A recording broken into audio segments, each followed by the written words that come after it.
Hi friends, అందరు ఎట్లున్నారు? నేను మీ సంధ్య పిట్టగోడ గార్డెన్. అందరు ఎట్లున్నారు? అందరు బాగున్నారా? ఇక స్టవ్ ఆన్ చేసి ఒక గిన్నె పెట్టుకుంటే వేడి నీళ్ళకి అవి అనమాట. జొన్న రొట్టెలకి కలుపుకోవడానికి ఎప్పుడు మనకి వేడి నీళ్ళే కావాలి. తర్వాత మనం పిండి జల్లించుకోవాలి. ఇది జొన్న రొట్టె. నీళ్ళు చూడండి బాగా మరుగుతుంది కదా. నీళ్ళు మరుగుతున్న టైంలోనే మనం గ్యాస్ ఆఫ్ చేసి ఆ నీళ్ళు తీసుకోవాలన్నమాట. చూడండి, ఇంకా మరుగుతున్న నీళ్ళల్లో మనం జల్లించిన పిండిని తీసుకొని మంచిగా కలుపుకోవాలి. మా దగ్గర అయితే పప్పు గుత్తి ఉందనమాట, దాంతో మంచిగా కలుపుకోవచ్చు. ఇంకా స్టిక్ ఉన్నా కానీ స్టిక్తో కలుపుకోవచ్చు అనమాట. ఇక ఒకరు పోస్తూ ఉంటే ఇంకొకళ్ళు మంచిగా పప్పు గుత్తితో మంచిగా ఉండలు లేకుండా మంచిగా కలుపుకోవచ్చు అనమాట. నీళ్ళు వేడిగా ఉన్నప్పుడే మనం పిండి కలుపుకోవాలి. అప్పుడే పిండి మంచిగా కలుస్తుంది. ప్లస్ మంచిగా వేడి నీళ్ళల్లో కలపడం వల్ల పిండి కూడా విచ్చుతుంది అనమాట. అంటే ఒక టేస్ట్ అనేది వస్తుంది అనమాట జొన్న రొట్టెల పిండికి. చూడండి ఎలా కలుపుతుందో మా అక్క మంచి కలుపుతుంది. తను జొన్న రొట్టెలు చేస్తూ బాగా ఫాస్ట్గా చేయడం నేర్చేసుకుందనమాట.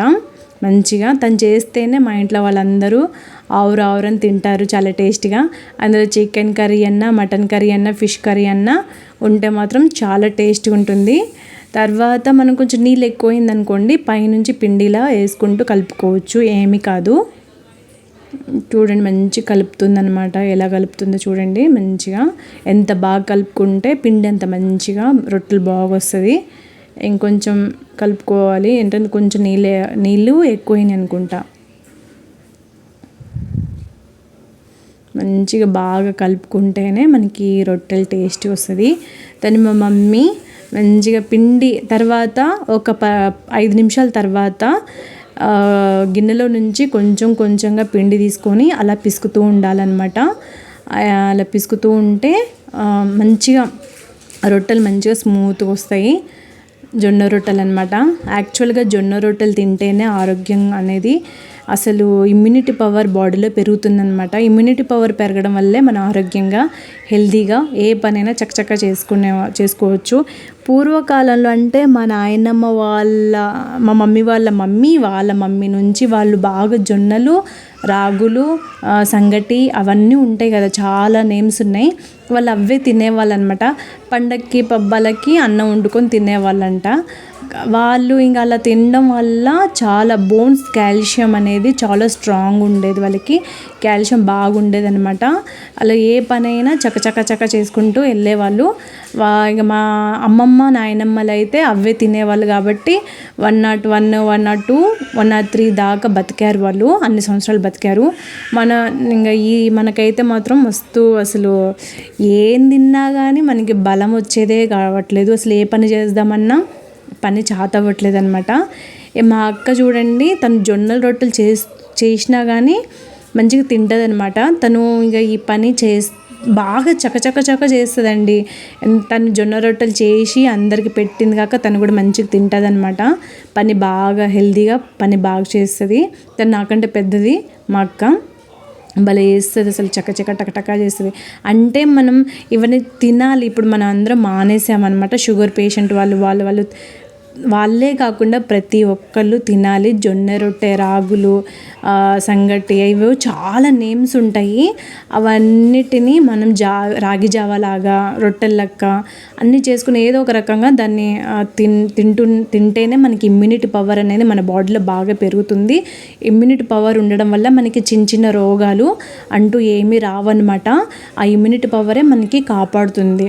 అసలు ఇమ్యూనిటీ పవర్ పెరగాలంటే తప్పనిసరిగా రాగి జావా, జొన్న రొట్టెలు, రాగి రొట్టెలు అలా ఏదో ఒకటి చేసుకుంటూ తింటూనే ఉండాలి. పూర్తిగా అన్నమే కాకుండా అలవాటు చేసుకోవాలి మనం. ఇప్పుడు అందరూ పని పెట్టుకొని మరీ చేసుకొని తింటున్నారు. మళ్ళా పూర్వకాలం అనే శాస్త్రం వస్తుందన్నమాట. పూర్వకాలంలో ఏది తింటున్నారో అది ఇప్పుడు నెమ్మదిగా తినడం నేర్చేసుకుంటున్నారు. ఎందుకంటే ఆ జబ్బులు ఊరికనే వస్తున్నాయి మనకి. చూడండి, అక్క అయితే ఒక రొట్టె గబగబ చేసేసింది. మంచిగా పెనం మీద కూడా వేసేసింది అనమాట.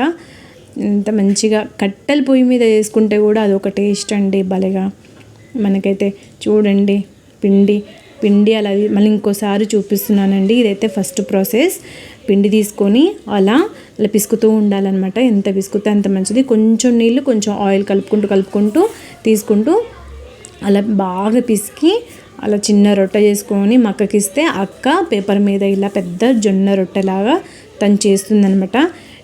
చూడండి ఎంత మంచిగా చేస్తుందో. నేను రెండోసారి చూపించడం ఇది. మా మమ్మీ తనకి హెల్త్ బాగోలేదు అస్సలు. తను మా కోమాలోకి వెళ్ళి మరీ వచ్చింది. అసలు ఏ జబ్బు అనేదో బయట కూడా పడట్లేదు అనమాట. అస్సలు తను దేవుడి దగ్గర పోయి మళ్ళీ కిందకు వచ్చినట్టు అనిపించిందంట. తను చచ్చిపోయి బతికిన అన్నట్టు అన్నాడు. మేమైతే ఆశలన్నీ వదులుకున్నామండి. తను చచ్చిపోతుంది ఇంకా ఆశలు వదులుకున్నాం. కాకపోతే ఇంక లాస్ట్కి హార్ట్ వాల్స్ అనేవి బ్లడ్ స్ట్రక్ అయిందనమాట వాల్స్ దగ్గర. ఇక తను డాక్టర్స్ కనుక్కొని తనకి మంచిగా ట్రీట్మెంట్ చేశారు మా మమ్మీ.